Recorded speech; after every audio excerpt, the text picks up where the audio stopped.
Welcome back to 7 Sunrise. Jimbo and I here are just, having a nice laugh. Yeah. He's from Precision Ski, and we were talking about something really important, especially as we move into the springtime months. It's when you know you need to make some changes with either a tune or your boot fit.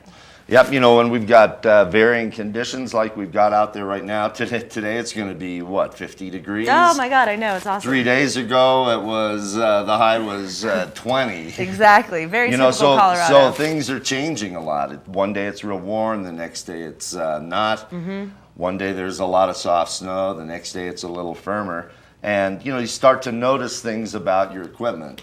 One of the things that you can notice is how your boots feel. Okay. That when it's real warm out, your boots start to loosen up and you start to move further into the latches, and sometimes you're at the very end. Mm-hmm.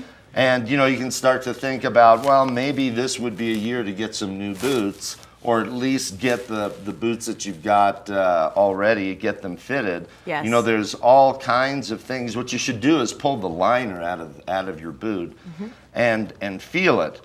And sometimes a liner will feel just like there's hardly any padding in there. A little packed out, probably. Yeah, it's a little packed out. Everything's real thin and it feels real flimsy.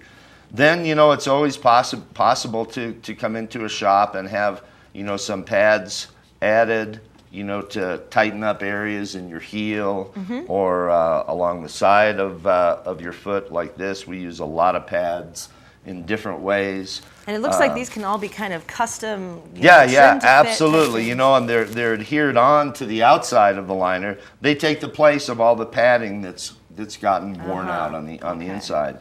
So that's a great way to keep your boots going, but it might be time to think about new boots. And one of the most important things if you're looking for new boots is to make sure that you get the right size. Exactly. Sometimes an 8 feels so good, you might take a 9 or a 10 in its place.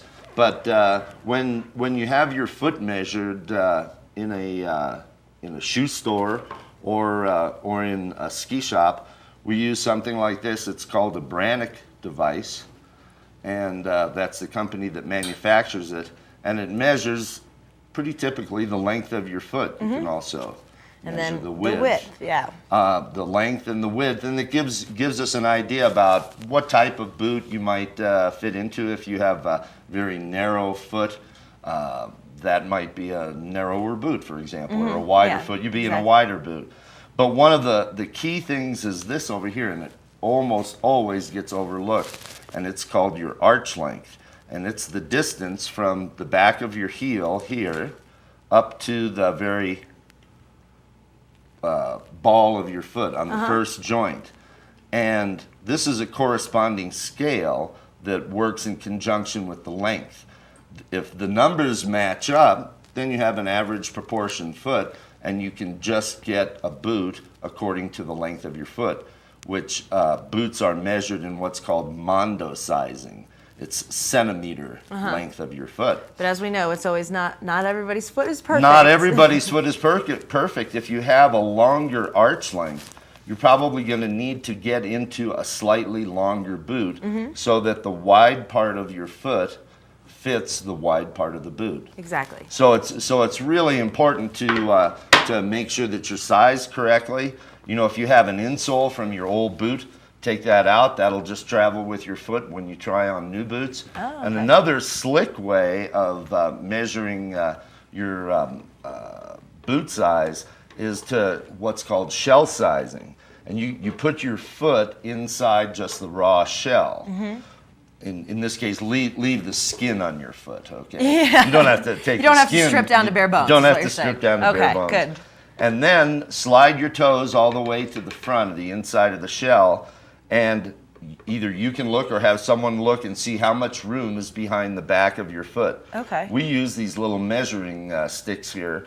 About 3/4 of an inch is a good amount. All you need is a little bit of room for the mm-hmm. front and rear part of the liner, and enough room to wiggle your toes around. Okay. If you have more than that, that starts to get into a voluminous fit, where we might need to start putting some padding on the outside of the boot because Exactly. the boot's a little bit on the big side. If there's less than a 3/4 of an inch behind the back of your heel here, that emulates what a racer fit is all about. Okay. And racers, I mean, they want to be as close to the shell as possible. They're willing to put up with some discomfort, a very exceptionally tight fit, in place of comfort for a higher performance level.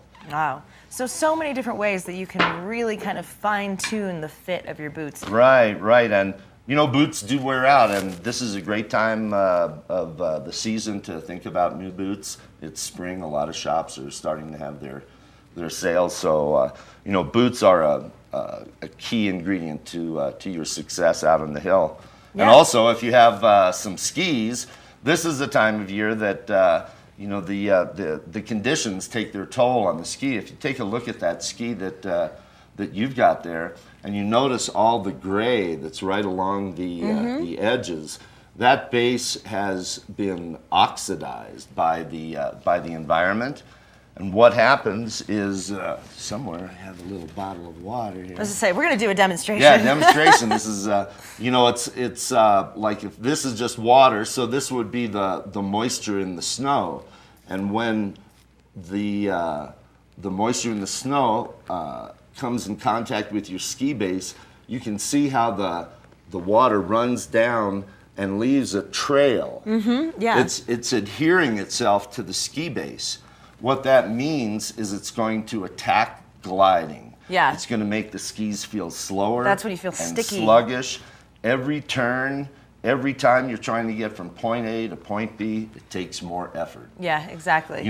If a ski has a fresh coat of wax on, such as this one here, you can see how the moisture really beads up. It's just like when you have a freshly waxed car. Exactly. And the moisture really beads up. It looks good. If it's been out in the sun for a while, the moisture sticks to it. And that's what happens in the snow. Oh. The other thing has to do with the edges. The sharpness of the edges, that's the other key ingredient. When it's firm out there, you need some grip from your skis. So what everybody does is checks their edges this way. Just brushing your fingernail. Yeah, just they brush their fingernail on the edges. I got to tell you, you can get fingernail filings off of a tin can lid doing it that way. The best way to check the sharpness of your edge is to put your fingernail right on the corner of the edge and pull it down and see how smooth it feels. And if you feel on that one, because that ski's been out on the hill, you can feel it feels like a little saw blade. It just catches in different serrated places. Little pieces and bits on there that pull on your fingernail. What that does is that takes away from your ability to carve and edge and stop and ski in control. Exactly. So lots of little adjustments you can make as you head into spring skiing. Yep. Obviously, the conditions are changing day by day, so you want to make sure that your skis are properly tuned for the ever-changing snow conditions. And then the same thing with boots. If you've gone through the whole season and maybe you're starting to feel like that liner is getting a little thin in spots, well, there are so many different ways. If you head into Precision Skis, they will get you fine-tuned, dialed in, and have those boots fitting right. Or they've got a great selection of new boots, and every couple of years, it's not a bad investment to just bite the bullet and get the new boots. Equipment doesn't last forever, and this is a great sport that we've all latched onto, and you really get the most out of it when you're out there on good equipment. Exactly. So make sure you go out and check out Precision Ski. They're right across from the Walmart shopping complex in Frisco. Super easy to find, very centrally located to all the mountains. So all you have to do, stop in there, say hi to Jimbo, and they'll get you on some great equipment that'll make your day on the hill that much better. So thanks, and Jimbo. enjoy this 50-degree weather. Yes, and get out there and enjoy the sunshine. Awesome. We're going to take a quick break here on Summit Sunrise. We got lots more, including more watch and wins when we come back.